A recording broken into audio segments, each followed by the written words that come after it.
Hostels చదువు కోసమో ఉద్యోగరీత్యానో అనేక మంది యువతి యువకులు హైదరాబాద్లోనే స్టే చేస్తున్న విషయం మనందరికీ తెలిసిందే. అయితే ఇలాంటి సందర్భాల్లో ఇక్కడ నివసించడానికి ఎక్కువగా ప్రైవేట్ హాస్టల్స్ ని ఎంపిక చేస్తూ ఉంటారు. మన నగరంలో అనేక గర్ల్స్ హాస్టల్స్, బాయ్స్ హాస్టల్స్ పుట్టగొడుగుల్లా వెలుస్తూ అనేక మంది యువతి యువకులకు షెల్టర్లు ఇస్తున్నాయి. అయితే అమ్మాయిలకు సపరేట్గా, అబ్బాయిలకు సపరేట్గా హాస్టల్స్ ఉంటాయని మాత్రమే చాలా మందికి తెలుసు. కానీ ఇక్కడి అమ్మాయిలు అబ్బాయిలు కలిసి ఒకే రూమ్లో ఉండే హాస్టల్స్ కూడా ఉంటాయని చాలా మందికి తెలియదు. ఇలాంటి హాస్టల్స్లోనే కో లివింగ్ హాస్టల్స్ అని కూడా పిలుస్తారు. గతంలో ఎక్కడో రహస్యంగా ఉంటాయి అనిపించే ఈ హాస్టల్స్ ఇప్పుడు పబ్లిక్ గానే బిజినెస్ పెంచేసుకుంటున్నాయి. ఒక్కొక్కటిగా ఇప్పుడు హైదరాబాద్ లో కోకోలుగా ఈ హాస్టల్స్ వెలిసాయి. హైదరాబాద్ లో కో లివింగ్ కల్చర్ పెరుగుతోంది. కుప్పలు తెప్పలుగా కో లివింగ్ పీజీ హాస్టల్స్ వెలుగులోకి వస్తున్నాయి. విద్య, ఉద్యోగాల కోసం తెలంగాణ, ఏపీ నుంచే కాకుండా ఇతర రాష్ట్రాల నుంచి వేల మంది హైదరాబాద్ కు వస్తున్న యువతను కొన్ని హాస్టల్స్ నిర్వాహకులు దోపిడీ చేస్తున్నారు.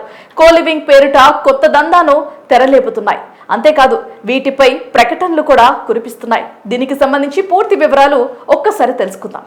హైదరాబాద్ లో కో లివింగ్ హాస్టల్స్ దందా వెలుగులోకి వచ్చింది. హైదరాబాద్ నగరానికి ఉద్యోగం, చదువు లేదా ఇతర అవసరాల కోసం రాష్ట్రాలు, దేశాల నుంచి వేలాది మంది యువతి యువకులు చేరుకుంటున్నారు. వారిని టార్గెట్ చేస్తూ కొంతమంది హాస్టల్స్ నిర్వాహకులు దోపిడీకి పాల్పడుతున్నారు. కో లివింగ్ హాస్టల్స్ అంటూ వేలకు వేలు దోచుకుంటున్నారు.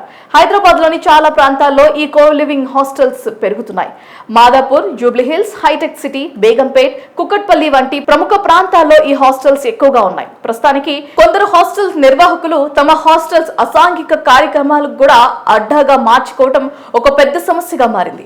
సాధారణంగా యువత హాస్టల్స్ లో 2 పడకలు, 3 పడకల గదుల్లో ఉంటారు. ఎందుకంటే ఇది నూతన స్నేహ బంధాలను నిర్మించడానికి, ఉద్యోగాల మధ్య సంబంధాలను మెరుగుపరచడానికి, విద్యార్థులకు చదువులో ఒకరినొకరు సహాయం చేసుకోవడానికి సహాయపడుతుంది. అయితే కొన్ని పీజీ హాస్టల్స్ దారి తప్పుతున్నాయి. హాస్టల్స్ నిర్వాహకులు ఇక్కడి చీకటి దందాను నడిపిస్తున్నారు. ఒకే గదిలో అమ్మాయి, అబ్బాయి ఉండవచ్చంటూ ప్రకటనలు చేస్తున్నారు. తెలిసిన వారి ద్వారా సిటీకి వచ్చిన వారిని ఈ బారిన పడేలా చేస్తున్నారు. మరో విషయం ఏంటంటే పోలీసులే మాకు పార్ట్నర్లు అంటూ కొత్త దందా చేస్తున్నారు. యువకుల బలహీనతలను కొందరు బలంగా మార్చుకుంటున్నారు. ఈ గదిలో అమ్మాయిలు ఉంటారు, ఏం జరిగినా మాకు సంబంధం లేదు, వివాదాలు మాత్రం రాకుండా చూసుకోండి, నెలకు ఇంత చెల్లిస్తే సరిపోతుంది అంటూ ప్రచారం చేస్తున్నారట.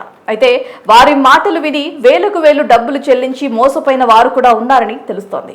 సాధారణంగా ఉద్యోగాలు, విద్యార్థులు, ఆతిథ్య కార్యక్రమాలకు వచ్చే ఇతరులు పీజీ హాస్టల్స్ లో చేరటం ఎక్కువగా చూస్తూ ఉన్నాం. కానీ కో లివింగ్ హాస్టల్స్ మాత్రం వివిధ వయసుల వ్యక్తులు వివిధ జాబ్స్ చేస్తూ ఒకే గదిలో ఉండవచ్చు. కో లివింగ్ హాస్టల్స్ లో లగ్జరీ సౌకర్యాలు కూడా ఉంటాయి. వైఫై, ఎయిర్ కండిషనర్ గదులు, భోజన సౌకర్యం, వాషింగ్ మిషన్, 24 గంటల నీటి సౌకర్యం, భద్రత తదితర సౌకర్యాలు అందుబాటులో ఉంటాయి. కానీ వీటి ధరలు కూడా ఎక్కువగా ఉండవచ్చు. కొంతమంది వివిధ కారణాలతో వీటిని ఎంచుకుంటూ ఉంటారు. అయితే కొందరు మాత్రం అసాంఘికంగా కార్యక్రమాలకు మాత్రమే దీన్ని వాడుకుంటున్నారు. నగరంలో ఎన్నో బాయ్స్, గర్ల్స్ హాస్టల్స్ ఉన్నా కో లివింగ్ ఆశ చూపి వారి జీవితాలతో ఆడుకుంటున్నారు హాస్టల్స్ నిర్వాహకులు. ఇలాంటి వాటిపై పోలీసులు దృష్టి పెట్టాలని నగరవాసులు కోరుతున్నారు.